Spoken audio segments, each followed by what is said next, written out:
Good morning, everyone. I'm Azel Jem de la Cruz, and I will be discussing about understanding art as a process and human enterprise.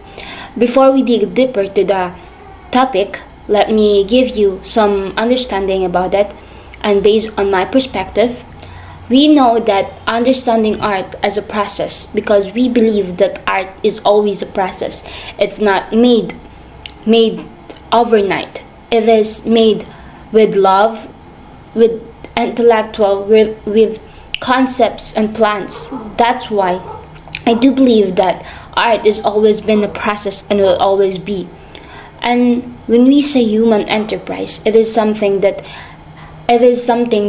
undertaking risk and critical thinking to build something, because we know that a process of understanding art is also a process of knowing what's its purpose and what's the help of human. Hi, I am Jera Rockstara, and I'll be discussing what is art in our lives and what is subject and content in art. Art gives meaning to our lives and helps us understand our world. It is an essential part of our culture because it allows us to have a deeper understanding of our emotions. It increases our self-awareness and allows us to be open to new ideas and experiences. So art gives meaning to our lives because through art we can express our emotions and feelings that which we are not able to show or are too shy to show it directly to others. Understanding art as a process and human enterprise emphasizes that art is a dynamic, ongoing dialogue between creators, viewers, and society. So art is like a conversation that never stops because the artist or the creators makes art to produce or to express their feelings, ideas, or stories like their experiences and more. While the viewers or the audience interpret art and might bring their own thoughts to it. Also, the society's culture and values can influence how art is made and understood. Art implies the application of knowledge and skill to achieve desired results.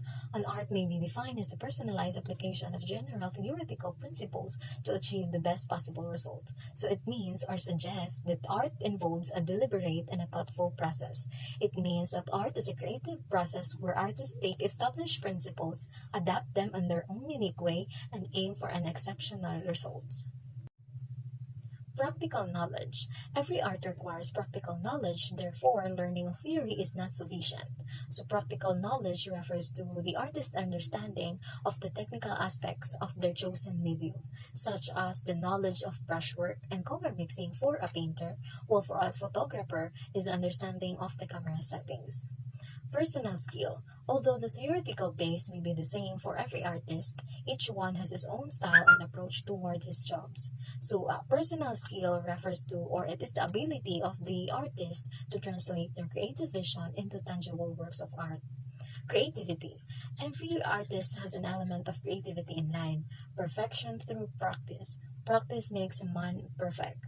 Every artist becomes more and more proficient through constant practice. Goal oriented.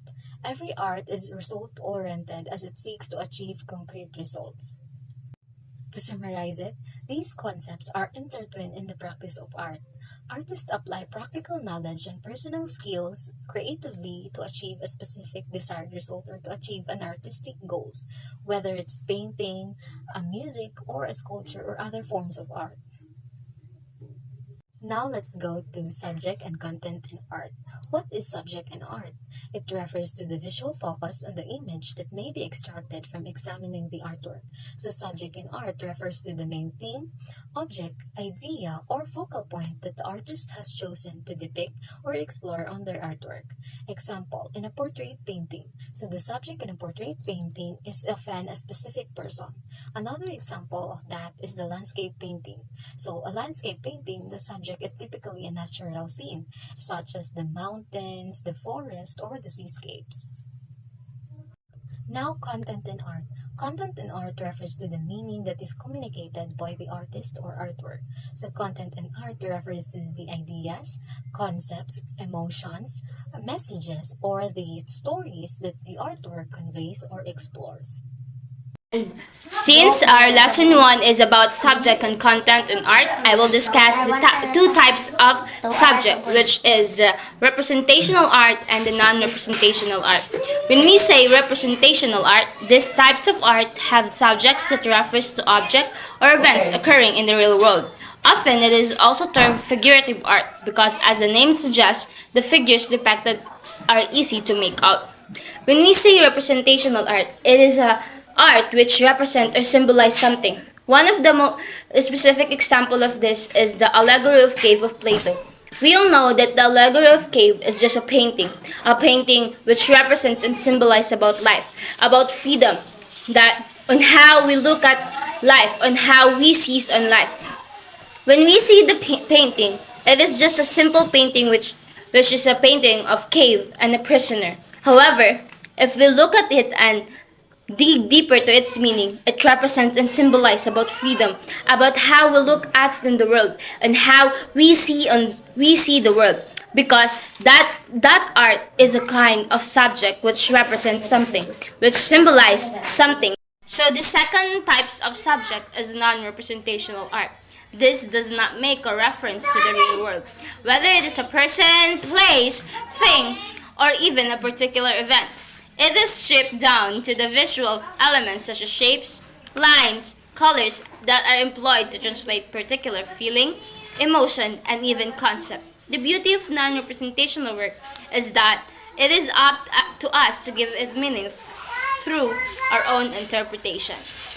So, one of the best examples of the non-representational art is the artwork of Piet Mondrian, which is called as tableau.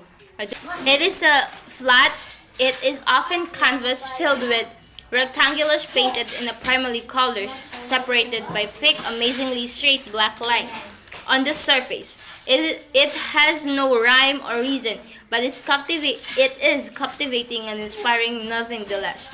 So when we say non-representational art, and when we say non-representational, it is up to the one who sees it. It is up to us on how we interpret that certain art. Just for example, the tableau. It is color. It only has colors, straight lines, and it's canvas, who's don't have really have a certain meaning. However, it is up to us who sees it and who looks towards it. Hello everyone, my name is David Pichalongo, and I'll be discussing the kinds and sources of a subject. So everything in the environment can be a source of a subject, like what the artist sees, feels, and hears can be used as one source of the subject. In general, the kinds of a subject and the sources of its subject can be categorized into seven. One is the still life. So still life is a group of inanimate object arranged in an indoor setting such as flower or fruit arrangement, food, pots and pans, and musical instrument. So basically, still life is a work of an art that shows an inanimate object from the natural or a man-made world. So an example of this is the Rideau Crouchon et Computer by Paul Cézanne, an 1893 painting. So next is landscape, cityscape, and seascape. Landscape, cityscape, and seascapes are artworks whose primary focus is the natural scenery such as the mountain, valleys, rivers, and skyscraper. So landscape means a portion of a land or territory which the eye can comprehend in a single view, while cityscape includes city buildings, bridges, street or traffic light, and lastly, the seascape means a piece of art that depicts the sea or shoreline or just a view of the sea. So to sum up, in a landscape, cityscape, or seascape, an artist creates the illusion of a three-dimensional world on a flat canvas or paper. So example of this is The Spring by Nicholas Poussin. Third is the animals. Animals have been represented by artists from almost every age and place. It can be also said that the earliest known painting are representation of animals on the walls and caves. So just basically the painting of an animal. So an example of this is the Sarimanok by Eric P. Ganada. That's all for mine. Thank you. So the fourth categorization of subject is portrait.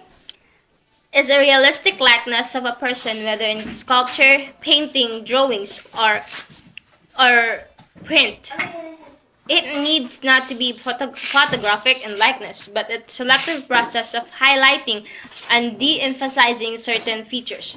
So one of the best example is Mona Lisa of Leonardo da Vinci. When we say portrait,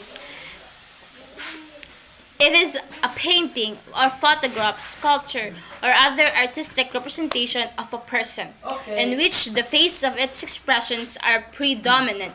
When we say predominant, it is not the focus and it's not the intent focus of a painting or an art. The intent is to display the likeness, personality, and even the mood of a person. For this reason, in photography, a portrait is generally not a snapshot, but a composed image of a person in a still position. So when we say portrait, they use oftenly a person, one person to represent an art, which it focuses on that person in a still position, which it's not making any movement. We say portrait, it represents a personal emotion, personal feeling. The fifth categorization of subject is the everyday life. Refers to the artist's observation of people going about their usual ways of performing their usual tasks and recording them in paintings. Just like what we know, art has always been part of our life. Art is one of the influence is our living, the way we live and the way we perceive about life. And one of the best example is the rice planting by Fernando Amorsolo. If we say everyday life, it focuses on the way the art focuses on the way people live and the way people do their job.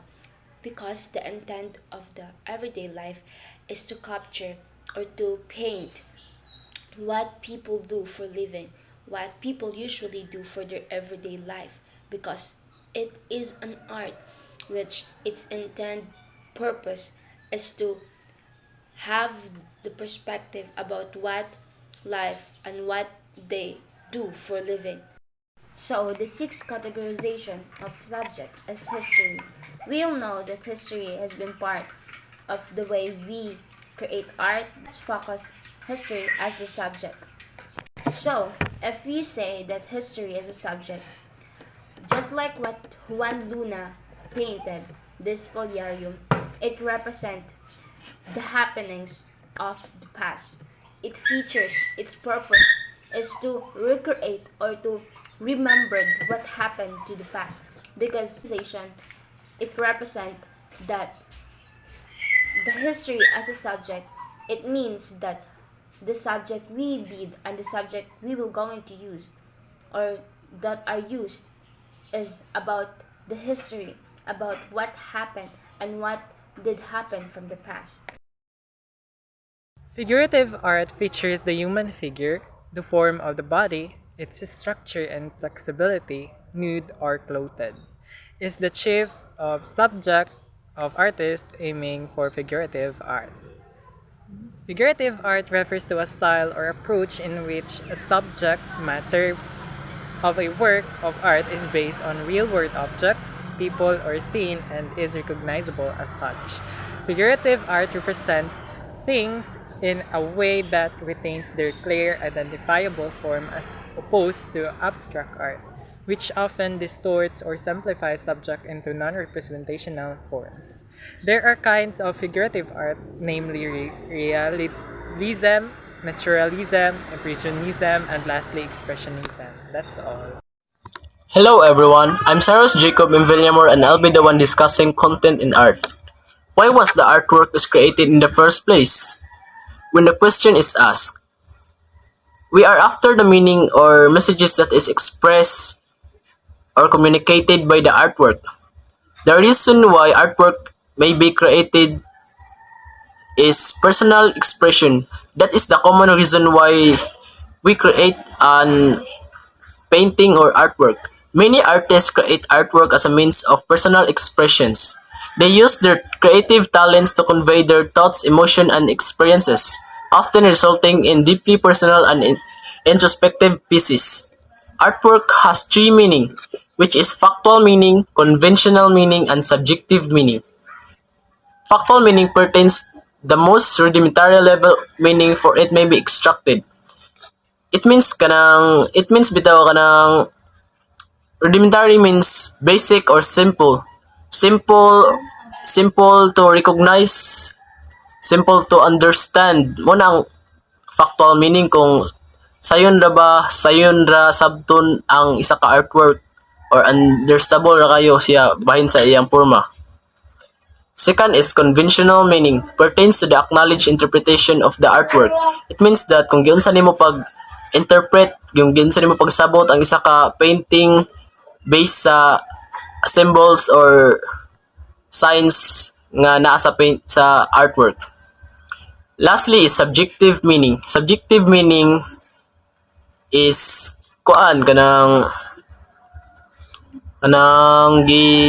based sa ilang own perspective kung giunsa nila pagbuhat ang isa ka artwork based on their thoughts or perspective or how they create the artwork. And that's all. Thank you. So I'm about to discuss the differences between subject and content. Subject refers to what is depicted in the artwork. It is the literal visible image in a work. So subject is focus on what's on the art or what's in a piece of art. Example of that is art could be a landscape, portrait, a person, objects, an abstract concept, an animal, or even a purely imaginative scene. Or it can be how the artist has used line, shape, value, color, etc. While the content refers to the underlying meaning or message that the artist is trying to convey. It includes cognitive, symbolic, and suggestive aspects of the image. So, the context art refers to what message, meaning, or narrative conveyed by the artwork. It focuses on message that the artist is trying to convey on his art. The best example of it is the art Guernica by Pablo Picasso's painting, which conveys the horrors of war and the suffering of innocent civilians during the Spanish Civil War.